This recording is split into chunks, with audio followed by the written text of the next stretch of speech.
राधे राधे दोस्तों, आपका स्वागत है आपके चैनल जिसका नाम है भारत की कहानियाँ। आज हम आपको एक कहानी सुनाने जा रहे हैं जिसका नाम है पहचान। लेकिन अगर आप हमारे चैनल पर नए हैं, पहले चैनल को सब्सक्राइब कीजिए, वीडियो को लाइक कीजिए। तो आज की कहानी स्टार्ट करते हैं। प्रसव से वेदना करहाती हुई उमा के कानों में जब बच्चे के रुदन की आवाज पहुंची, वो तत्काल ही अपना सारा दर्द भूलकर अपने बच्चे को देखने के लिए उत्सुक हो उठी। लड़खड़ाती हुई आवाज में उसने नर्स से पूछा, बिटिया आई है या बेटा? नर्स चीखती हुई कक्ष से बाहर चली गई।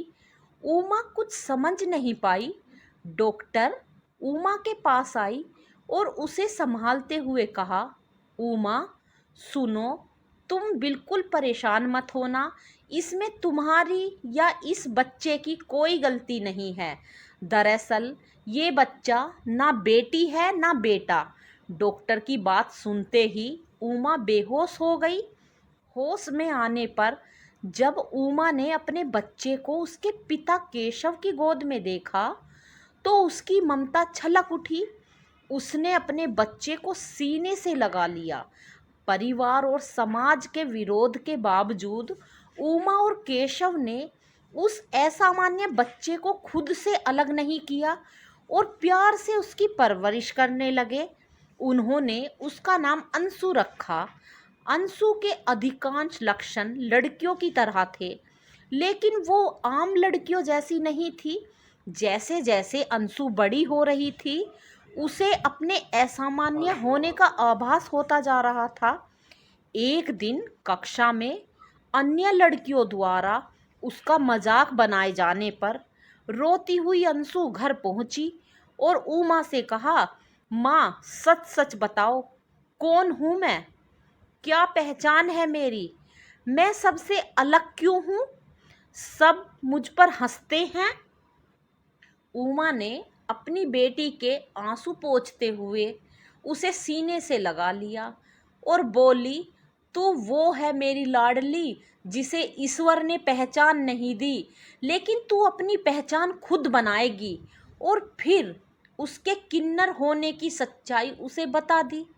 सड़कों पर, बसों और ट्रेनों में घूमते हुए, भीख मांगते हुए किन्नर अंशु की आंखों के आगे घूमने लगे।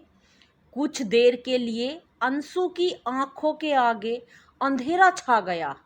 एक पल के लिए उसने सोचा, क्यों ना ये अभिशापित जीवन खत्म कर दूं। लेकिन फिर उसके माता पिता के प्यार और स्नेह ने उसे रोक लिया। अंशु ने ठान लिया वो अपनी पहचान खुद बनाएगी और अपने जैसे दूसरे लोगों के लिए एक उदाहरण बनेगी। सहपाठियों के मजाक पर प्रतिक्रिया देना बंद करके अब अंशु ने खुद को पूरी तरह अपने लक्ष्य के प्रति समर्पित कर दिया। वक्त अपनी रफ्तार से गुजरता गया। अंशु ने अपनी पहचान बनाने के लिए प्रशासनिक विभाग को चुना, क्योंकि उसे लगता था यही वो रास्ता है जिस पर चलकर वो अपने जैसे अन्य लोगों को भी कुछ कर सकती है। अखबारों में अंतिम परीक्षा की घोषणा के साथ ही सबकी जुबान पर बस अंशु का नाम था।